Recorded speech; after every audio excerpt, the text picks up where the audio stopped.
बोलणार आहे. नाव घेतलं माझं. अध्यक्ष महोदय, पुरवणी मागणी 2025-26 नावं घ्या सगळ्यांची. यावर चर्चा करण्यासाठी आपण मला इथे बोलण्याची संधी दिली त्याबद्दल मी आपले आभार व्यक्त करतो. बोललाय ना. आज साहेब ह्या किती जण आहे? पुरवणी मागण्यांमध्ये नावं घ्या सगळ्यांची. हो, सगळ्यांची नावं घ्या. आपण जर डिटेलिंग बघितली बोलणार आहे. नावं घ्या. तर 3 विभागांवर ही चर्चा होणार आहे ठीक आहे. आणि उरलेल्या 3 विभागांवर उद्या चर्चा होणार आहे. त्या चर्चेमध्ये निधी मंजूर आहे तो 1500 कोटीच्या वर काहीतरी आहे, ज्याच्यावरती चर्चा होणार आहे.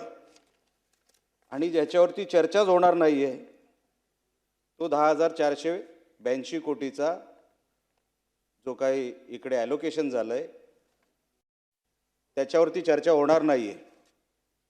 म्हणजे आपण चर्चा करतोय किती 1566 कोटीवर आणि बिनचर्चेचे जाणार किती 10,000 कोटीच्या वर. मला अध्यक्ष महोदय, मी नवीन आमदार असल्यामुळे मला मागच्या पुरवणी मागण्यांमध्ये पण ही शंका आली, साहेब हे ठरवतो कोण की चर्चा कुठल्या विभागांवर करायची आहे? हे ठरवतो कोण अध्यक्ष महोदय? 1500 कोटीच्या चर्चेसाठी आपण हे सगळे बसलेलो आहोत 3-3 तास आणि 10,000 कोटीच्या वरची चर्चाच होणार नाहीये विभागांची. अनेक वेळेला ही गोष्ट मला समजण्याच्या पलीकडे ठरवतो कोण? जे कोण ठरवत असतील ते कळेल कदाचित कालांतराने की हे सगळं कोण करतंय हे सगळं आणि या चर्चेचा त्याच्यामध्ये निष्पन्न काय होतो. अध्यक्ष महोदय, आज 3 विषयांवर चर्चा आहे. मी 2 विषयांवरच बोलणार आहे. नियोजन विभाग, बाब क्रमांक 121 पृष्ठ क्रमांक 86 आणि बाब क्रमांक 122 पृष्ठ क्रमांक 87. अध्यक्ष महोदय, नियोजन विभागामध्ये मी आमदार असल्यामुळे जिल्हा नियोजन ह्याचा मी निमंत्रित सदस्य असतो. राज्य नियोजन मंडळाकडून जो काही निधी पाठवला जातो तो जिल्हा नियोजन मंडळाकडे पाठवला जातो. अध्यक्ष महोदय, मी ज्या जिल्ह्यातून येतो सिंधुदुर्ग जिल्हा, त्याचा प्रारूप आराखडा आज 700 कोटीच्या जवळ गेलेला आहे. आणि हा 700 कोटीचा प्रारूप आराखडा आणि आपल्याला जी रक्कम मिळते प्रत्येक जिल्ह्याचं असंच आहे. त्याच्यामध्ये मी काय माझ्याच जिल्ह्याबद्दल बोलतोय, एकाच जिल्ह्याबद्दल बोलतोय अशातला भाग नाही. बाजूच्या रत्नागिरी जिल्ह्यामध्ये पण प्रारूप आराखडे हे 500-1000 कोटीच्या जवळपास जातात. पण अस्तित्वामध्ये जी कारणं दिली जातात राज्य नियोजन मंडळाकडून की तुमचा खर्च मागच्या वर्षाचा अखर्चित आहे, एका मर्यादेनंतर तुमच्या जिल्ह्यामध्ये खर्च पडत नाही, अशी वेगवेगळी कारणं जो डिस्ट्रिक्ट प्लॅनिंग ऑफिसर असतो आमच्या जिल्ह्याचा तो आम्हाला सांगत असतो. माझी अनेक आमदारांनी इथे विनंती आहे, अध्यक्ष महोदय, आमचा जो आमदार निधी आम्ही खर्चाला टाकतो तो 5 कोटीचा असतो, बरोबर आहे? त्या 5 कोटीमध्ये पण साहेब आपण तपास घ्या कधी पण 1.5 पटीने आपला हा खर्च वाढून आपल्याकडे मागवला जातो. जेव्हा आर्थिक हे जे वर्ष संपतं आपला आमदार निधी सुद्धा 4.5 कोटीच्या वर खर्चच होत नाही. हे तपासून घ्या साहेब कुठेही आपण. म्हणजे नेमके अधिकारी आपल्याला सांगतायत काय? निधी आमचा आमदार निधी जर खर्च होत नसेल, आम्हाला 5 कोटी दिला जातो, दाखवला जातो 6.5 कोटी आणि खर्च होतो 4.5 कोटीच्या खालचा. दाखवला जातो 6.5 कोटी आणि खर्च 4.5 कोटीच्या खाली. अध्यक्ष महोदय, कसं चालणार? प्रशासकीय मान्यता, आम्ही प्रशासकीय मान्यतेसाठी 1.5 महिना थांबतो. अध्यक्ष महोदय, आमच्याकडे 4 महिने सरासरी 4000 मिलीमीटर पाऊस पडतो. मी अनेक वेळा बोललेलो आहे. सलग 4 महिने आमच्याकडे प्रचंड पाऊस असतो. कसलीच विकास कामं, रस्त्याची तर सोडूनच द्या, कसलीच विकास कामं आमच्याकडे त्या 4 महिन्यामध्ये करू शकत नाही, अशी परिस्थिती आहे. प्रशासकीय मान्यता डेडलाईन ऑक्टोबरमध्ये, वर्क ऑर्डर आम्हाला मिळेपर्यंत नोव्हेंबरचा शेवटचा आठवडा आम्ही गाठतो. मार्च महिन्यामध्ये परत तुम्ही नवीन बजेट इथे सादर करणार. आम्हाला काम करण्यासाठी फक्त 3 महिने मिळतात. त्या 3 महिन्यामध्ये देवाची कृपा आहे, किमान हे सगळे हेड जिल्हा परिषदेकडे वर्ग होतात आणि खर्च करायची जबाबदारी जिल्हा परिषदेची असल्यामुळे आम्हाला 2 वर्षाचा जो काय मुभा असतो जिल्हा परिषदेच्या माध्यमातून मिळतो, जिल्हा नियोजनाच्या मंडळाच्या माध्यमातून मिळत नाही. अध्यक्ष महोदय, प्रशासकीय मान्यता द्यायला एवढा वेळ का लागतो? अध्यक्ष महोदय, जे कोण मंत्री याच्यावरती रिप्लाय देतील, माझी विनंती असेल त्यांना, सगळ्या आमदारांच्या वतीने मी बोलतो, साहेब प्रशासकीय मान्यता कुठलीही जिल्ह्यातली ही किमान आणि मॅक्सिमम कालावधी 10 दिवसाच्या आतच आम्हाला प्रशासकीय मान्यता या अधिकाऱ्यांनी काढून दिली पाहिजे. 10 दिवसाच्या आत. कशासाठी लागतो? सगळे हेड ठरलेले आहेत अध्यक्ष महोदय. अनेक वर्षांपासून ते अधिकारी त्या खुर्चीवर बसलेले आहेत. सगळ्या डिपार्टमेंटचा अभ्यास त्यांना आहे. मग कशासाठी 1.5 महिना, 1 महिना लागतो? 10 दिवसाच्या आतमध्ये प्रशासकीय मान्यता देऊन टाका. वर्क ऑर्डर पुढच्या 15 दिवसामध्ये देऊन टाका. आम्हाला काम करायला कोकणामध्ये अजून 1 महिना मिळेल. जो पैसा राज्य नियोजन मंडळ आमच्याकडे पाठवतो, साहेब आमचा प्रारूप आराखडा बाजूच्या जिल्ह्यामध्ये, रत्नागिरी जिल्ह्यामध्ये कदम साहेब आता आले, त्यांनाही विचारा, त्यांचा प्रारूप आराखडा तर आता 1000 कोटीच्या जवळ गेला असेल. आणि जेव्हा राज्य नियोजन मंडळ मीटिंग घेतं जिल्हा नियोजन मंडळाची, तेव्हा काय सांगतं, तुम्हाला अमुकच पैसे आम्ही खाली पाठवतो. मिळालेल्या नियोजन मंडळाचा आणि प्रारूप आराखड्यामध्ये आणि जिल्हा नियोजन मंडळाला मिळतात किती ह्याचं डेफिसिट जर तुम्ही बघितलं तर प्रत्येक जिल्ह्यामध्ये तुम्हाला 200, 250 कोटीचा डेफिसिट दिसेल. मग आम्ही मागतोय कशासाठी अध्यक्ष महोदय? एक सरसकट तुम्ही 500 कोटी रुपये लहान जिल्ह्यांना देऊन टाका, मोठ्या जिल्ह्यांना 1000 कोटीच्या वर देऊन टाका. साहेब आपण आमदार खासदार पगार घेतो ना दर महिन्याला, मग दर वर्षाला एक फिक्स इन्कम देऊन टाका ना त्या जिल्ह्यांना. इथे भीक मागावी लागते. राज्य नियोजन मंडळाकडे जिल्हा नियोजन मंडळ जे आमचे डीपीओ आहेत ते आम्हाला सांगतात, आम्ही साहेब हे खर्च दाखवू शकलो नाही म्हणून कदाचित आपल्याला पुढच्या वर्षी हा निधी मिळणार नाही. मग प्रारूप आराखडा कशासाठी बनवायचा अध्यक्ष महोदय? साहेब हे सगळे जिल्हे जर तुम्ही घेतले आणि 500 करोड रुपये देऊन टाकले, साहेब आपण बजेटवर चर्चा करतोय, बजेटच्या पुरवणी मागण्यांवर. आपला मूळ बजेट किती आहे साहेब? 7,57,000 कोटीचा. पुरवणी मागण्या किती आहेत? 1,44,000 कोटीच्या.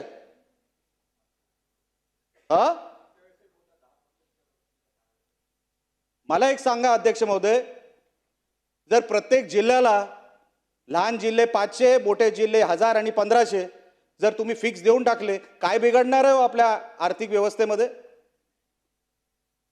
काय बिघडणार आहे? इथे नियोजन मंडळाला सांगावं लागतं, आम्ही हे पुढच्या वर्षी करू, आमच्याकडे पाऊस खूप पडला, सरासरी 4000 मिलीमीटर नाही, यावेळेस 4500 मिलीमीटर पडला, हे कन्व्हिन्स करावं लागतं. आणि मग आमदार बोलणारच, आम्हाला निधी अपुरा पडतो. म्हणून माझी अध्यक्ष महोदय आपल्याला विनंती आहे की एक जिल्ह्याला फिक्स इन्कम देऊन टाका. कशासाठी ही भानगड पाहिजे? प्रत्येक वेळेला त्या जिल्हा नियोजनाच्या बैठकीत जावं आणि मग ते प्रारूप आराखडे बघावे आणि मग आम्ही प्रश्न विचारायचे, हे पैसे मिळणार कधी? हे असं कुठेतरी आपल्याला आपल्या आर्थिक व्यवस्थेमध्ये अध्यक्ष महोदय हे बदल करावे लागतील.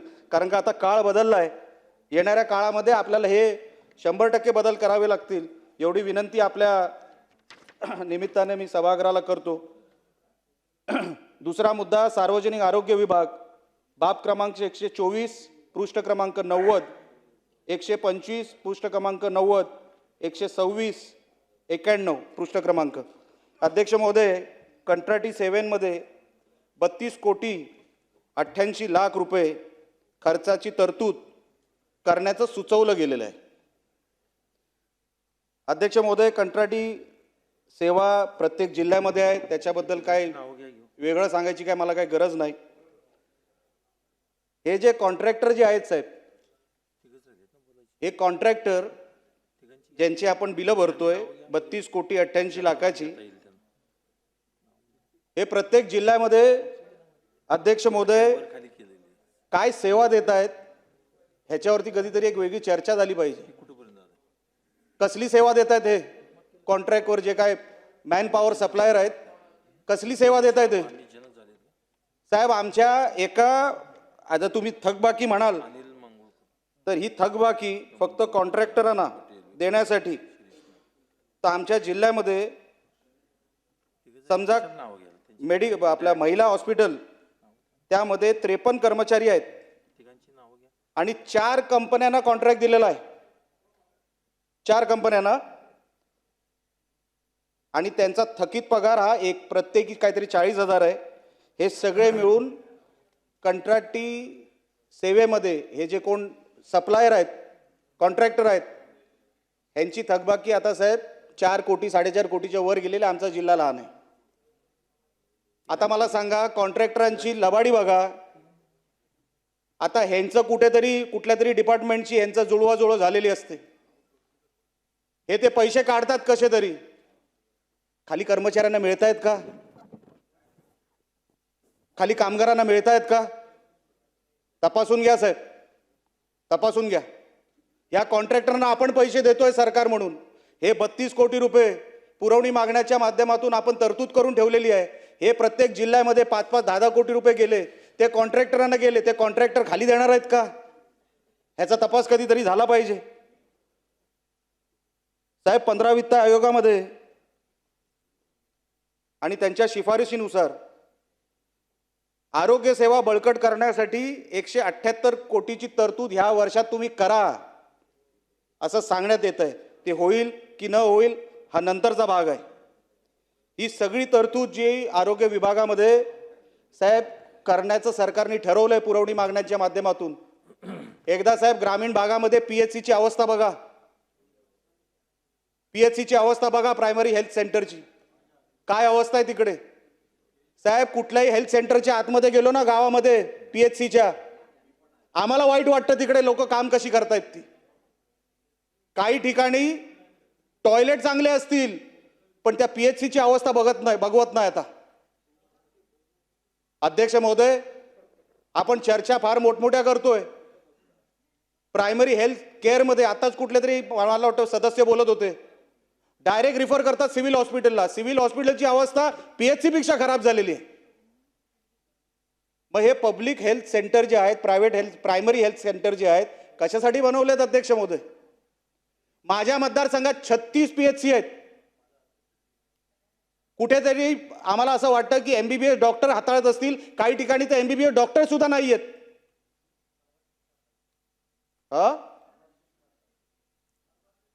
फार्मासिस्ट काही ठिकाणी सदस्यांचं म्हणणं आहे फार्मासिस्ट हाताळतात. अध्यक्ष महोदय, आपण PHC जर महाराष्ट्रामध्ये धड करू शकलो नाही, आपण कुठल्या आरोग्य सेवेची चर्चा करतोय? कुठल्या निधीची चर्चा करतोय?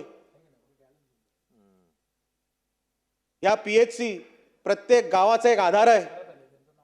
आमच्याकडे पाऊस जास्त आहे, जंगलं जास्त आहेत, सर्पदंश होतो, त्याच्यावरती अँटीडोट नाही अध्यक्ष महोदय. आमच्याकडे 358 औषधं पाहिजे, 358 प्रकारची औषधं पाहिजे प्रत्येक जिल्ह्यामध्ये. आहेत किती जाऊन विचारा. प्रत्येक जिल्ह्यामध्ये बिलांची म्हणजे औषधांच्या बिलांची थकबाकी ही 8-8 कोटीपर्यंत गेलेली आहे.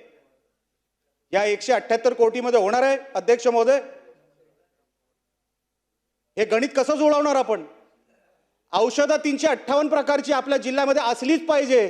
ती आहेत किती जरा एकदा ऑडिट करायला सांगा. माझ्याकडे यादी माझ्या जिल्ह्याची आहे, माझ्या मतदारसंघाची आहे. 70% त्या फार्मसीकडे औषधच नाही आहेत. आपण कसले पेशंट बरे करतोय की मारतोय? त्यांची विकेटच पडेल कधीतरी, आणि पडलेही असतील अनेक ठिकाणी. म्हणून माझी अध्यक्ष महोदय आपल्या मार्फत विनंती आहे, 1566 कोटीचा जरी हा पुरवणी मागण्याचा चर्चेचा विषय असला ही सगळी पुरवणी मागणी मला असं वाटतं 11-11.5 कोटीची आहे. सरकारमध्ये ही शेवटची, मला वाटतं ह्या आर्थिक 25-26 मधली ही शेवटची पुरवणी मागणी आहे. यामध्ये आपल्याला काहीतरी मिळावं. आरोग्य खातं महत्त्वाचं आहे, जिल्हा नियोजन महत्त्वाचं आहे, नियोजन खातं महत्त्वाचं आहे, राज्य नियोजन मंडळ महत्त्वाचं आहे. या सगळ्या ज्या तरतुदी किंवा सगळ्या ज्या मागण्या मी आपल्यासमोर केल्या साहेब गंभीर रूपाच्या आहेत. आता ह्याच्यावर दुरुस्ती झाली नाही. आम्ही ग्रामीण भागातले आमदार आहोत. ग्रामीण भागामध्ये जेव्हा आम्ही कामाला जातो, आम्ही तिथे काम करतो, खाली तळागाळापर्यंत आम्हाला पोहोचावं लागतं. साहेब जिल्हा नियोजन हे ठरवतो कोण?